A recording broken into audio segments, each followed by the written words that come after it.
tibial nail. So I have pulled Synthes tibial nail tray, I pulled the Synthes accessory tray, and buried down here are the Synthes reamer tray. I'll show you that in a minute. He wants to put a mini plate on, so I pulled a Synthes mini frag as well. So I'm just going to break down the trays and what we typically pull out. We have infrapatellar and suprapatellar guides here. I'm going to pull out the suprapatellar, and then we drop the bolt down here.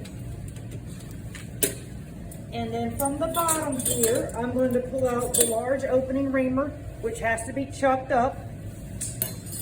I'm going to pull out the impact handle, which we attach on here that keys in, and then you give it a twist and it'll lock into place like that. Just be careful, don't turn this upside down because this bolt will fall out.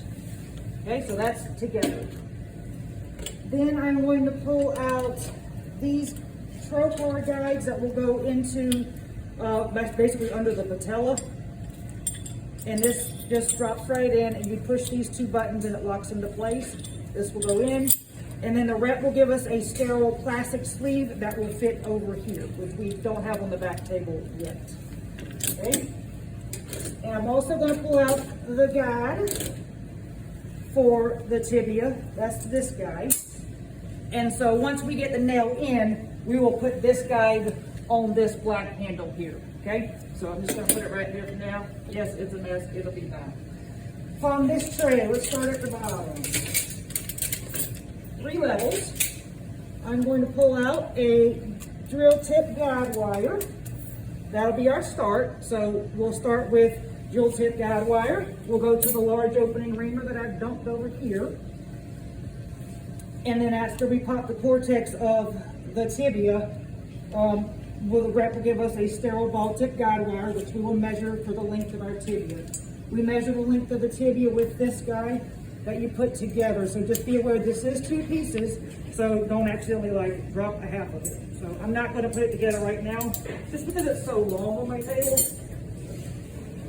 And then I'm also going to pull out the ball hex. This is how we attach the nail to this guide that I put down here. Okay. We have a back slap. If for some reason they put the tibial nail down too far, we can back slap it with this. Not going to take it out because we don't normally use it, but it's there. Second tray. Okay. These are the trocars that we use for our proximal screws. This screws into place, so you're not in danger of turning this one upside down, but you are for this inner trocar sleeve. Just make sure you hand it up right like this, so it just does not fall out. So there's 2 in here. I'm only going to take out 1, and then we need a long 4-2 drill bit and a short 4-2 drill bit. The long one is for the proximal screws that will go through this guide, and the short one's for the distal screws that we'll do with the perfect circles. Okay, and then I saw a depth gauge. Yes, here's our depth gauge. These are going to be for the distal screws as well. And I'll organize this better. Synthes has a new system now where they have capture screws, which we all love. You just insert the little guy in the back and make sure it keys in. It will not fall out. And you will be able to capture these screws with this screwdriver. And it goes on, I put it on a reamer head.